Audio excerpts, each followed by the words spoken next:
Քարտաշարը վերջին օրերին է այս գործողությունը իրենք ներքին հարցումներ են արել, հասկացել են իրավիճակը ինչպիսին է։ Ինձ թվում է իրանք իրավիճակը ինչպիսին է գիտեին ամենասկզբից։ Իրանց սցենարով երևի այսպես էր նախատեսված, այդ շոուները իրանք պետական կառավարում չեն իրականացնում, դիվանագիտությամբ չեն զբաղվում, սա որ նստած շոու ծրագիր են կազմում։ Դա հայտարարություններ չեն, դա հիստերիա է, խնդրում եմ տարբերակել քաղաքական հայտարարությունը հիստերիայից, դրանք երկու տարբեր հասկացություններ են։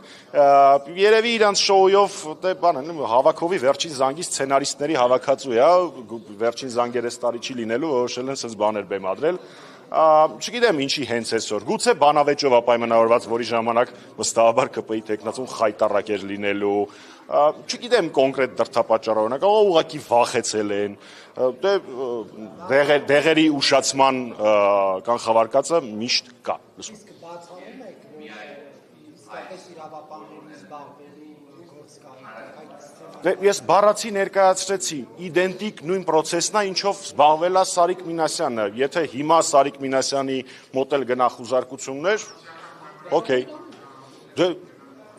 Կարծում եք երեկվա հայտարարությունները Փաշինյանի հայտարարությունները երեկվա դեր խաղաց ազգային ժողովի անդոնից ասում պետք է ասֆալտին պարկասնել։ Նախ ինչպես նշեց Մարտուն Գրիգորյանը հենց նոր Գյումրիում ուր ասֆալտ, որը մեհատել այդ ասֆալտին պարկացնեն։ Իրանց պահած Գյումրիում ասֆալտ չկա։ Միջալոց Մարտուն Գրիգորյանը խոստացավ, որ երբ որ քաղաքապետ դառնա, այդ խնդիրը կլուծի եւ արդեն այդ ժամանակ իրենց հանցանքների համար Փաշինյանի թիմակիցները կպարկեցվեն նորմալ, հարթ, լավ կառուցված ասֆալտի վրա, թող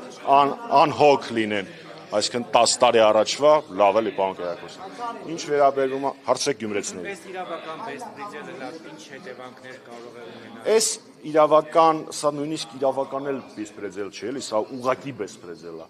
Այս ամեն ինչը իրանք ուղղակի չեն հասկանում, որ նման իրադարձությունները կաթիլ ավելացնում եւ անհրաժեշտ աստիճանի են հասցնում մեր համաքաղաքացիների ջղայնության աստիճանը։ Իմիջայլոց ներողություն եմ խնդրում։ Բոլոր ԿՊ-ականներ ուշադիր նորից միացնում եք Հովիկ Աղազարյանի հետ տեղի ունեցող գործընթացը, երեք, այսօր ու մի քանի ամիս առաջ։ Ու տենց նայում եք, այդ ձեր հետ է տեղի ունենալու, հերթով, ամեն մեկիդ, որովհետև Նիկոլ Փաշինյանի հետ գործարքի գնալը վերջում բերում է այս արդյունքին։ Ինչ վերաբերում է, թե ինչ սրանից հետո տեղի կունենա, ինչքան շատ մարդու մոտ